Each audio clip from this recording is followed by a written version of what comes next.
Excellent. And how many currently have a Chinese customers, visitors? Okay. And how many of you want to have more Chinese visitors? Okay, we have half of it, almost. I have a good news to share with you. Last year, just as Asinda mentioned, last year I came with China Southern Airline, direct flight. Congratulations. Last year, I remember, the flight is only 1/3 occupied. 3 days ago, I came with the same flight, China Southern. Guess what's the number?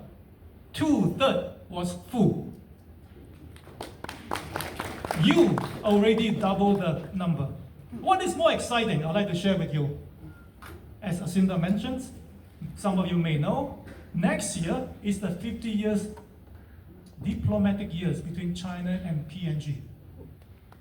If you want to strike, next year is the year you strike. And get ready for it.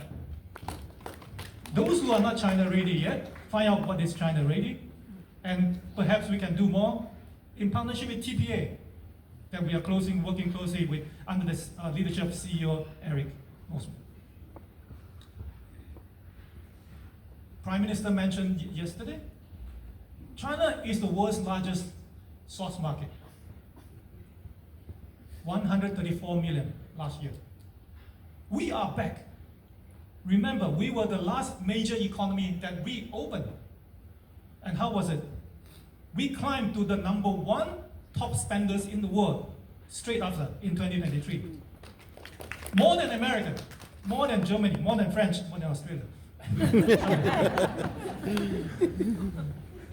But the problem is, what Chinese want? In your mind, what Chinese want? It's not just about Chinese food, although it's essential, even in China ready. It's more than that. Let me explain to you, and those who attended the China Ready program, Chinese visitor, we start from, let's say, 20, 30 years ago, from sightseeing and shopping. When we go to Europe for 7 days, we want to go to 8 countries in Europe. That was 20, 30 years ago. And then I remember I go on a bus tour with a bunch of Chinese tourists in the bus. The bus in Germany stopped for 5 minutes. They managed all go down and come up with a huge bags of souvenir in 5 minutes. I remember going to Japan, Tokyo, on a high-speed train, airport train to the Tokyo Narita airport. I overheard some Chinese lady complaining, what? They said, how much money you have left? Oh, so much, damn, I should have spent all. Do you want client like this? Yes. So how do you find that? And then what's your preference? That's the questions. So from sightseeing to shopping and to current is experiential traveling. We all the same. But what is next? Next, Chinese are looking for quality. From quantity, remember visiting 7 days in Europe to visit 8 countries, from there to now, quality. Quantity to quality. Live experience. Mention culture. They want to have immersions of culture. They want to know you, not just sightseeing. They want to experience the culture, the village, live, talking to you, the people. Show them the product.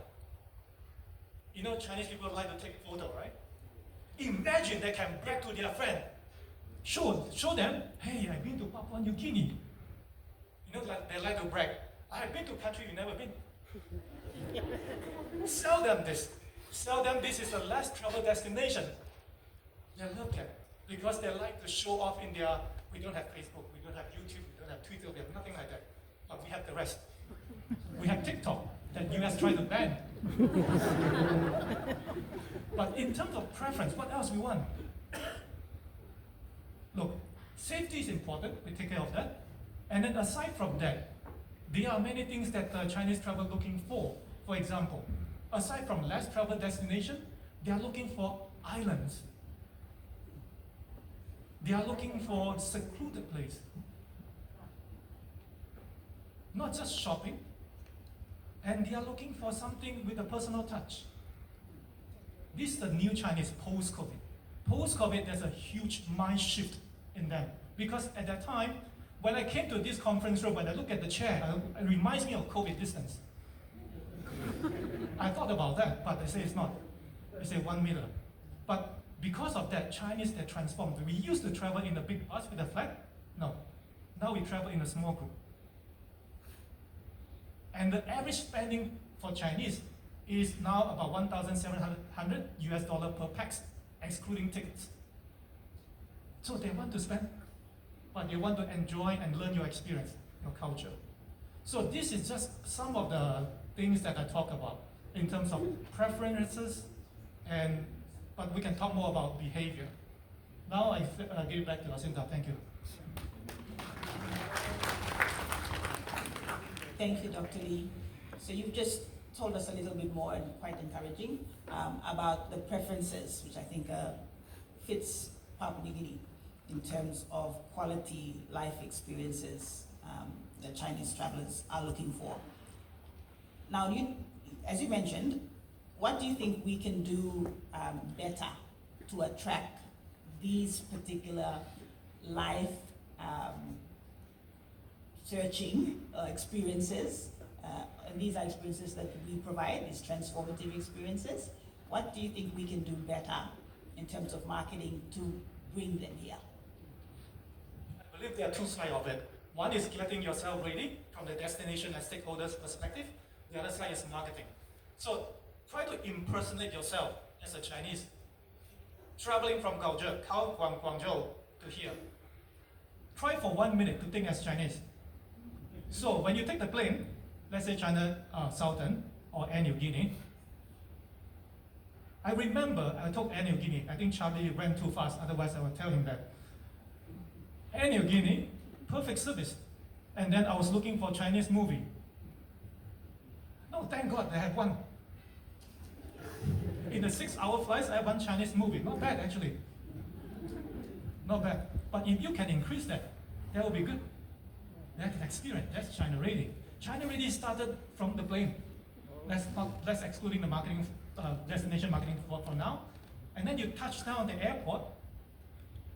I touched down the airport. In front of me, there's 100 Chinese queuing up in one line. So how can we improve that? And all the bags of Chinese are open. I don't know why, but it's normal maybe. So the whole process, and remember, 98% of Chinese don't speak English. How can we communicate that? During China Ready workshop, I explained to you, any one of you from hotel? Hotel? Okay, some hoteliers, all right? Imagine you tell your Chinese group in your website, you advertise, we have authentic Chinese noodle for breakfast. Imagine that message is sent to Guangzhou. Everyone will book full your hotel. That's China Ready. So China Ready is called, we call it visitor experience, the whole process. From arrival, airplane to the airport, going through DMC, hotels, the food, the attractions, what they like, what they don't like. I went to Crocodile Track. I remember I fell down straight away. But that's an experience. You can tell a story to your friend when you go back, and you can brag and take a picture, of course. So, Jacinta, so I want to explain that getting China Ready is a process. It takes time. I forgot to mention, because I didn't have a chance to introduce myself just now, in 2019, my company was the coordinator for China Pacific Tourism Year. Anyone heard of it? China Pacific Tourism Year. We sent in 1 year 200,000 Chinese to the Pacific Islands. I repeat, 200,000. And next year is your diplomatic year.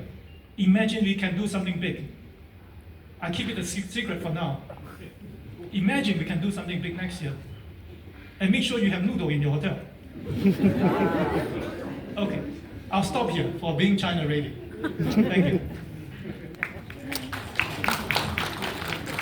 Thank you very much, Dr. Lee. And I believe Dr. Lee has a video as well for us. If